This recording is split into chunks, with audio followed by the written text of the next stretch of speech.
The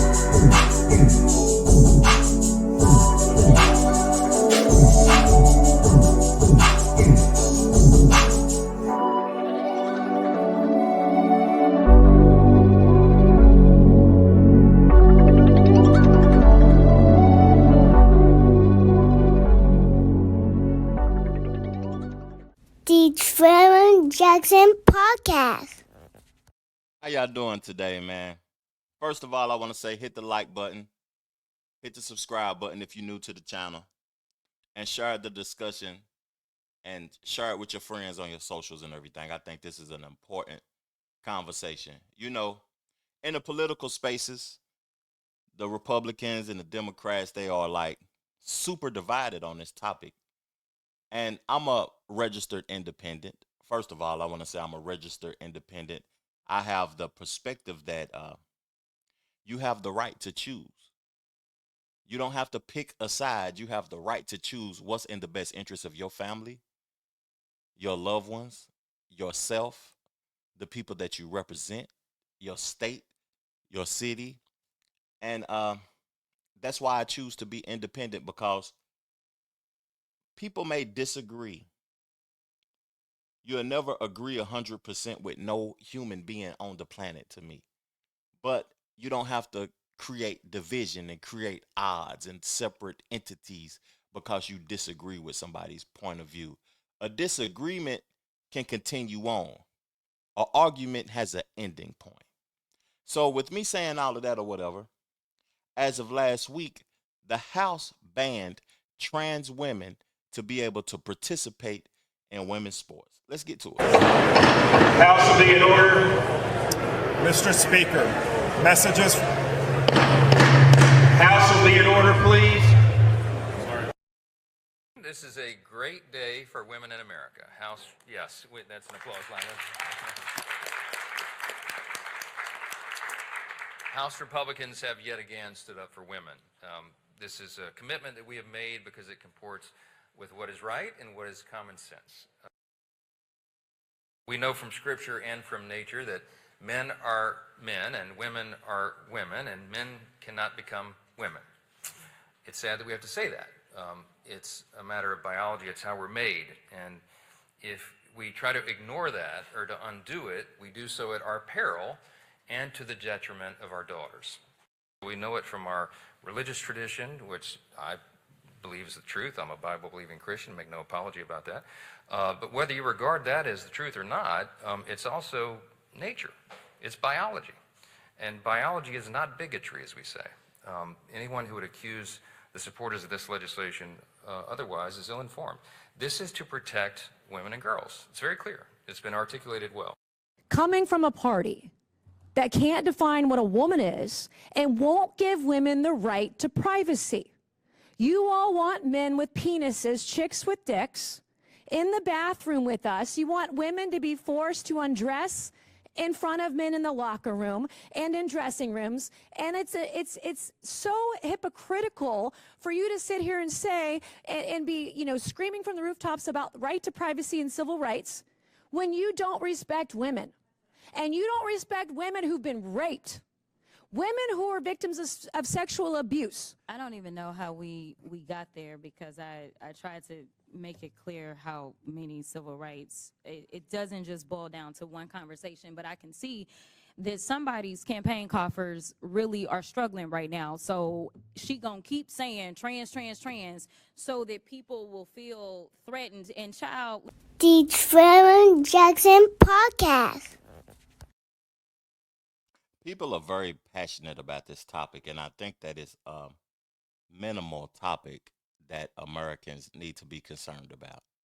It's a plethora of things that the country needs to be concerned about.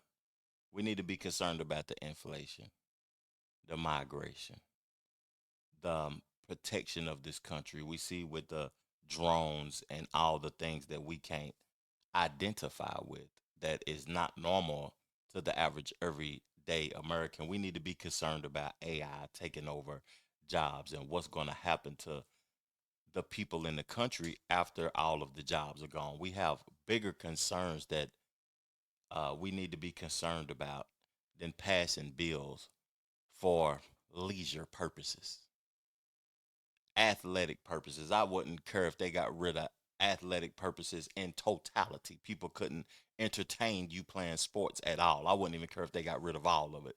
Football, basketball, trans, all of this. It's just more important issues that need to be discussed. But I want to say something though. At the top of the show, I spoke on how I'm an independent individual. Reserve the right to choose whatever I want to choose, and I don't feel ashamed about that. I don't care who is on one side or the other side. I'm an independent person, and I find value in that. But I have to agree with the Republicans on this. You know, this is a Christian country. This is a country that prides itself on being a Christian country. Christianity values. It's a country that you know, the production of the human being is being like at an all-time low, like creating life. We need people to create, man. It is what it is. We need to get rid of, my opinion, abortions. We need to create more and more life.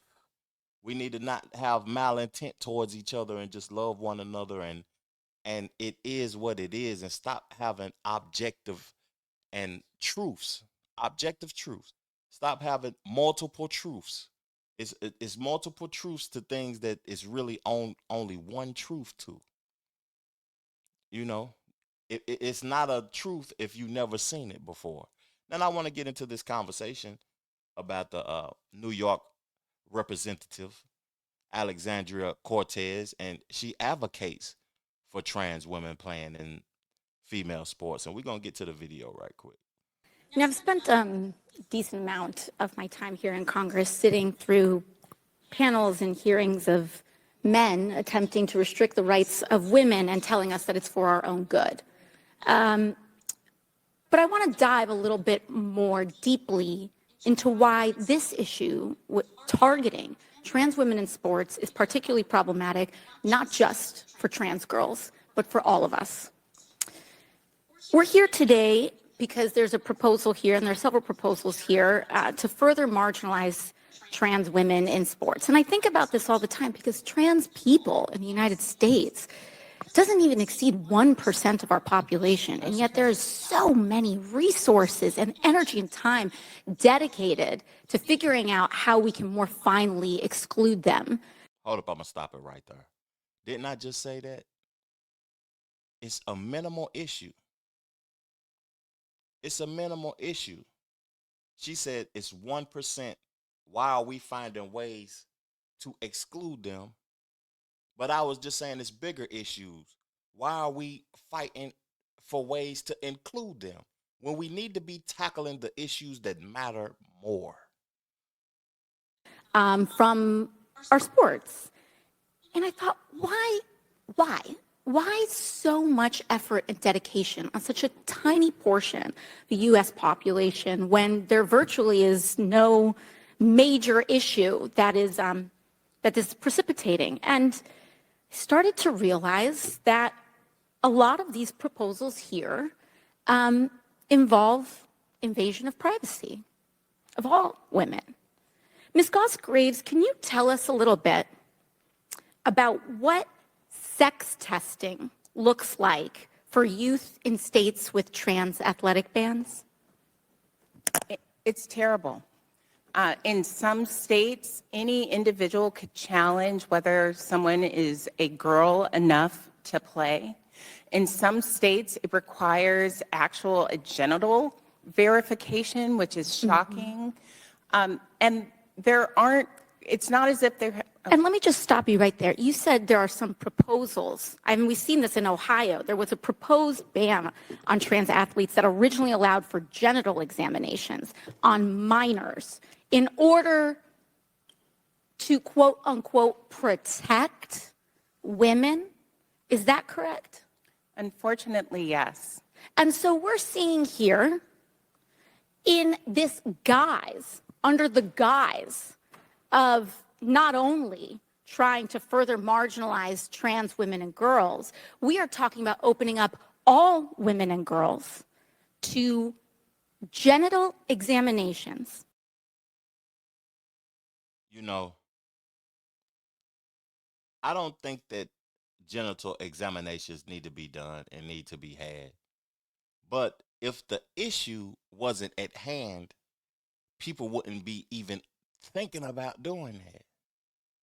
It shouldn't even be a issue of concern that people are attempting to play in female sports for you to have to do those examinations.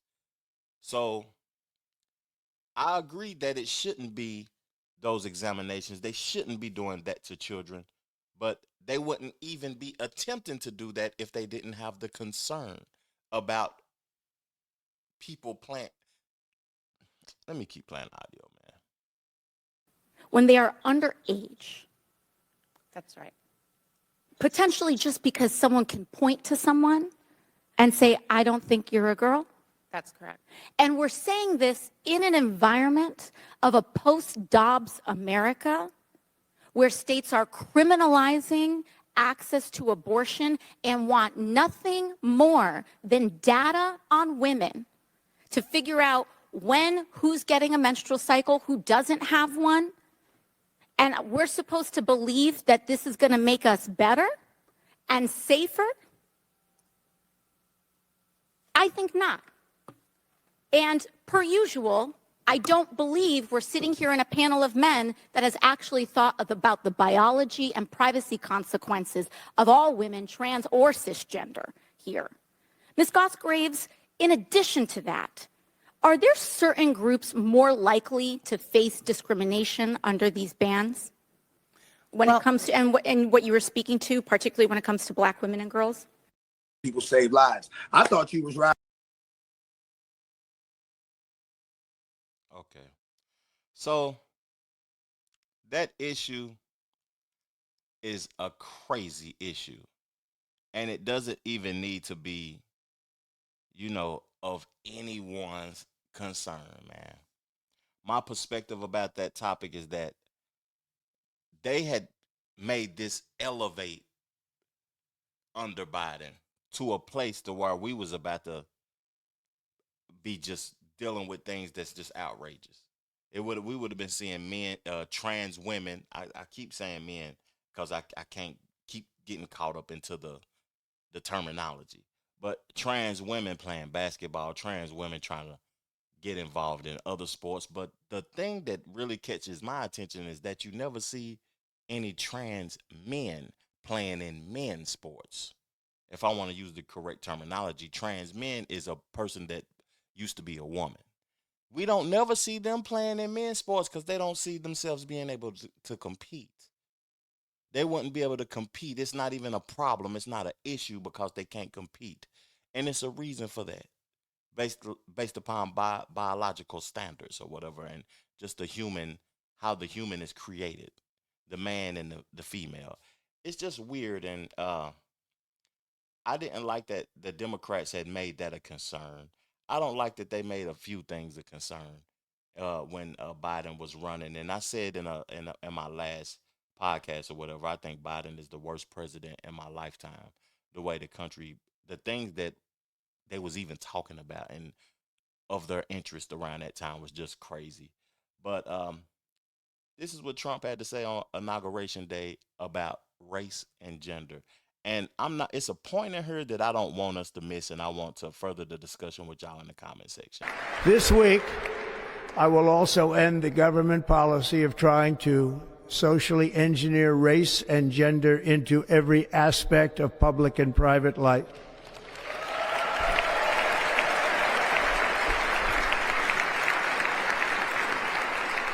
We will forge a society that is colorblind and merit-based.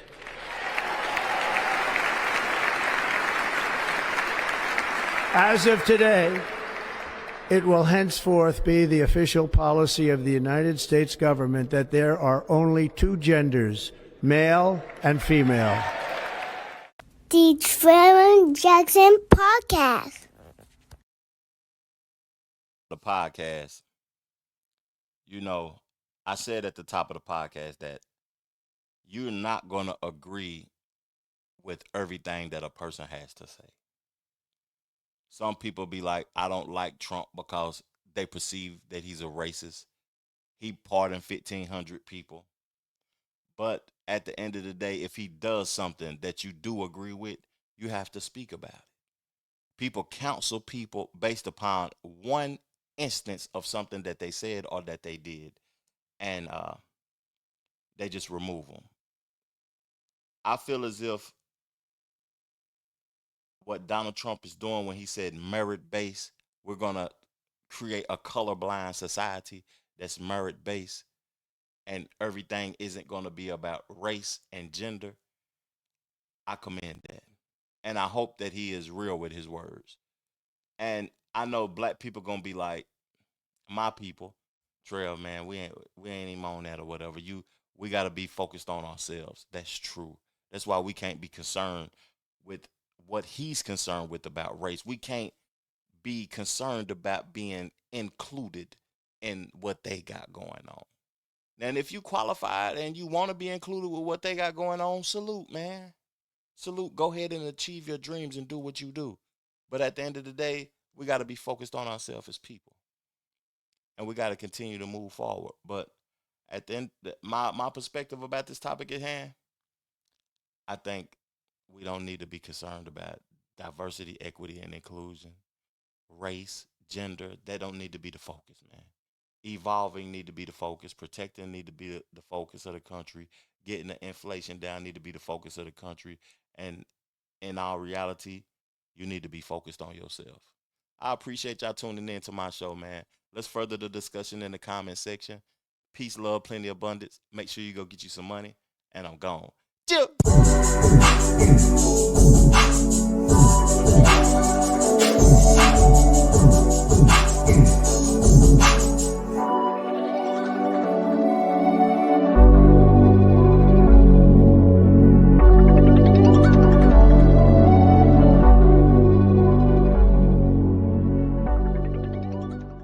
The Trevor Jackson Podcast.